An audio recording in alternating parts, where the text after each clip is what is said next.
అండి. నేను మీ Chandrakala. Welcome back to our channel Chandu's crafts and jewellery.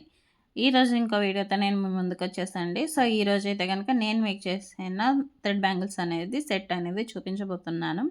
So, వీడియోలో అయితే చూస్తున్నారు కదండీ! నేనైతే రాయల్ బ్లూ కలర్ థ్రెడ్ అయితే తీసుకొని ర్యాపింగ్ చేసేసి కుందన్ వర్క్ అయితే చేశానండి. దీనికి లోటస్ ఫ్లవర్స్ డిజైన్ అయితే చేశాను. సో, ఆ విధంగా అయితే నేను పెయిర్ అనేది సెట్ చేశానండి. ఇది నాకైతే ఒక ఆర్డర్ అయితే వచ్చింది రీసెంట్‌గా. సో, ఫస్ట్ అయితే ఈ వీడియోలో చూస్తున్నారు కదండీ! మనం బ్యాంగిల్స్ ఉన్నాయి కదండీ! 4 లోటస్ బ్యాంగిల్స్ అనేది ఇలా కూడా యూజ్ చేయొచ్చు. 2 బ్యాంగిల్స్ లాగా. అంటే మన అకేషన్ బట్టి మనకి ఏసుకోవడం బట్టి మనం ఈ విధంగా కూడా మనం అయితే బ్యాంగిల్స్ వేసుకోవచ్చు.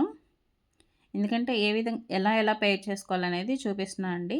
అండ్ ఇందుట్లో అయితే గనక చిన్న బ్యాంగిల్స్ ఉన్నాయి కదండీ! వాటినైతే గనక blue colour I shape kundan అతికించి అటువైపున ఇటువైపున డ్రాప్ షేప్ కుందన్స్ అయితే అతికించానండి. సో, ఈ విధంగా అయితే డిజైన్ చేశానండి. ఈ లోటస్ ఫ్లవర్‌కేమో రాయల్ బ్లూ కుందన్స్ అయితేనే అతికించాను. దాని కిందేమో గోల్డ్ కలర్ కుందన్స్ అయితే అతికించానండి. సో, ఈ సెట్ అనేది మీకెలా ఉంది అనేది నాకు కామెంట్‌లో అయితే చెప్పగలరండి. ఇటువంటి బ్యూటిఫుల్ థ్రెడ్ బ్యాంగిల్ సెట్స్ మీకు కూడా కావాలనుకుంటే కనుక వెంటనే ఆర్డర్ అయితే చేసుకోండి. నేను నా వాట్సాప్ నెంబర్ అనేది స్క్రీన్ మీద షేర్ చేశాను. సో, ఈ బ్యాంగిల్ సెట్ అనేది మీకు ఎలా ఉంది అనేది నాకు కామెంట్ అయితే చేయండి. అండ్ నా ఛానల్ని సబ్స్క్రైబ్ చేసుకొని నాకు సపోర్ట్ అనేది చేయండి. ఈ వీడియో కనుక మీకు నచ్చినట్లయితే కనుక ప్లీజ్ లైక్ చేసి కామెంట్ చేసి మీ ఫ్రెండ్స్కి షేర్ అనేది చేయగలరు.